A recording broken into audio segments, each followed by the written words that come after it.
Tibullus, Elegies, Book 3, Part 4.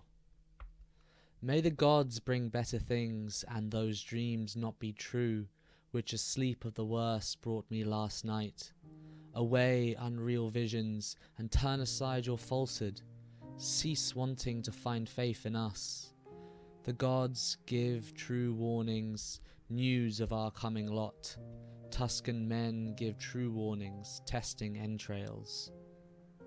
But dreams delude at random in the deceitful night, and scare excitable minds with lies. And the human race, being born to trouble, propitiates night's omens devoutly with spelt and leaping salt. And yet, however it is, whether they wish to believe true warnings or deceptive sleep, may Lucina make night's fears vain and grant that the innocent were frightened needlessly, provided my mind is guilty of no shameful deed, nor has my tongue blasphemed the mighty gods.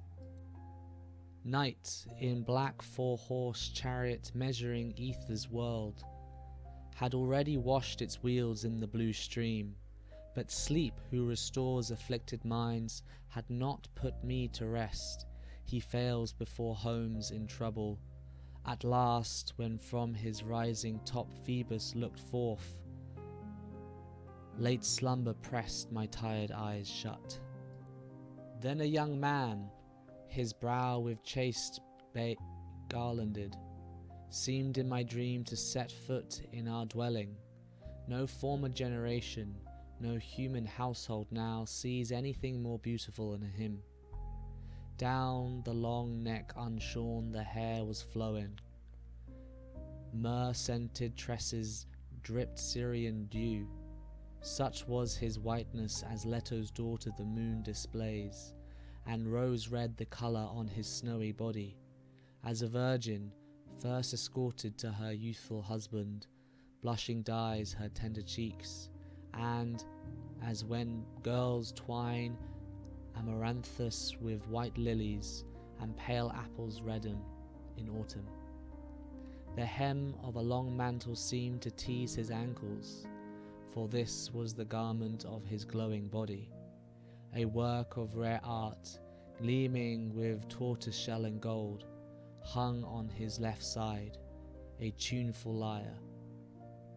When he first appeared playing with his ivory plectrum, he opened his mouth in a cheerful song, but after his fingers and voice had finished speaking together, sadly he uttered these sweet words. Greetings, beloved of the gods, for the chaste poet rightly finds favour with Phoebus, Bacchus, and Pierians. But Semele's offspring, Bacchus, and the learned sisters do not know how to tell what the next hour brings. Yet I have received from my father the power to see fate's laws, and what will happen in the future.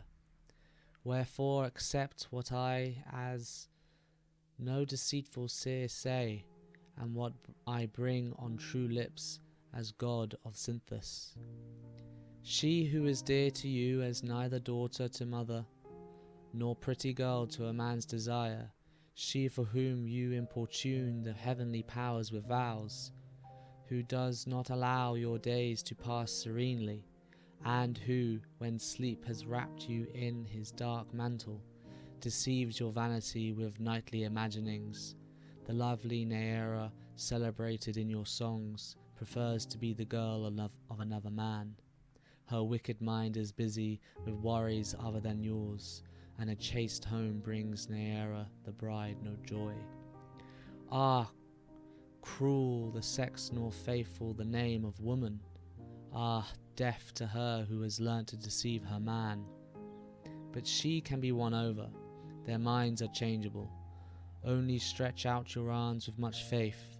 Savage love has taught the braving of tough labours.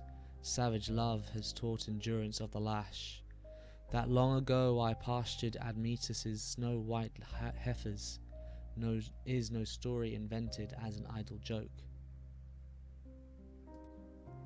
Then neither could I take delight in the plangent lyre, nor could I sing in harmony with its strings, but I used to practice tunes on a perforated oak stalk, I, the son of Jupiter and Leto. You know not what love is if you refuse in youth to bear a cruel mistress and wild marriage. Then do not hesitate to use coaxing complaints. Hard hearts are won by gentle pleas. And if the oracles sing true in holy temples, repeat these words to her in our name. This is the marriage promised to you by the Delian himself. Happy in this, cease wanting another man. He spoke, and inactive sleep flowed away from my body. Ah, grant me the power not to see such evil.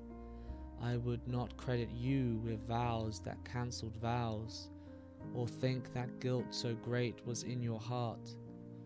For you were not brought forth by the barren sea's expanse, nor by chimera rolling flame from her fierce mouth, nor by the dog whose back is wreathed with clustering snakes, nor has 3 tongues and a triple head, nor by Scylla, whose virgin shape is girdled with dogs.